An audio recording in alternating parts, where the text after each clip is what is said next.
Part of the reason I think that shutdown will continue to be hard to solve is the tensions over the ballroom and the devastating destruction for some of the East Room. Um, Strange bedfellows a bit here. The Washington Post editorial board coming out basically saying, of course, Trump had to break the rules. Washington rules would have made it impossible to get this done, and we need a ballroom.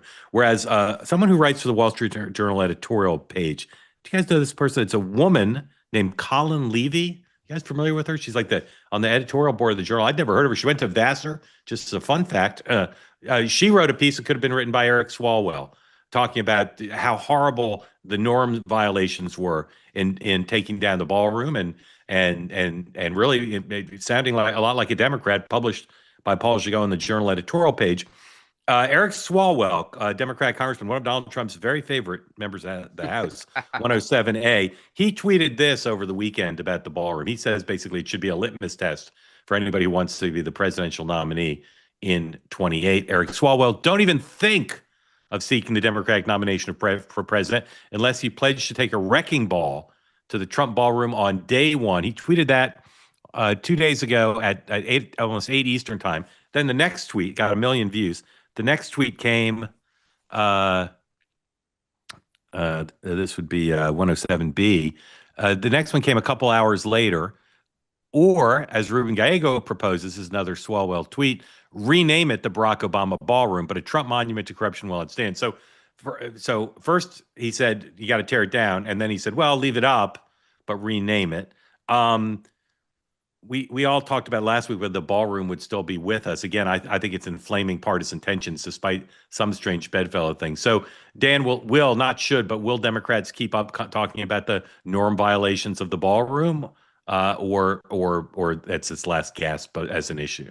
No, I think they'll keep talking about it potentially the way George W. Bush would end every stump speech with, I will, uphold the honor and dignity of the Oval Office, so help me God. It was a way to reference the Clinton scandals, right? I will not be like this.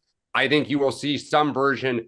It is going to stand the test of time. Like, it is going to be a physical reminder of an image that sears into, Democrats' heads. And I do not think they should tear it down. I do think the ballroom is necessary, but it will animate and motivate people with a single image. Yeah, that's a brilliant metaphor to the Bush thing. Exactly parallel. Sean, will the Democrats keep talking about this? I think some will, but I also think that it's a you're setting yourself up for failure, right? So if you actually were to win, then you'd have to say, well, no one's going to tear it down. Yeah, I mean, that's just the dumbest thing ever. Because then you'd be left with nothing, and you're a Democrat, so how do you pay for it?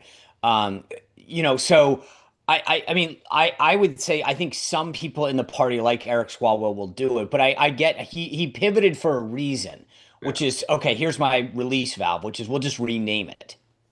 Is Colin a common name for a female? Collin?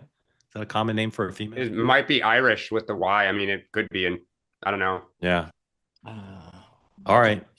Turntime's not a common name, so I give everybody that. They say that something that's easy is like a walk in the park. Well, easier than a walk in the park, hit the subscribe button, be part of the two-way community, never miss an episode, be part of our conversations. Thank you for your service to America. And don't forget, you can now listen to the morning meeting and Two-Way Tonight on Apple, Spotify, or wherever you get your podcasts.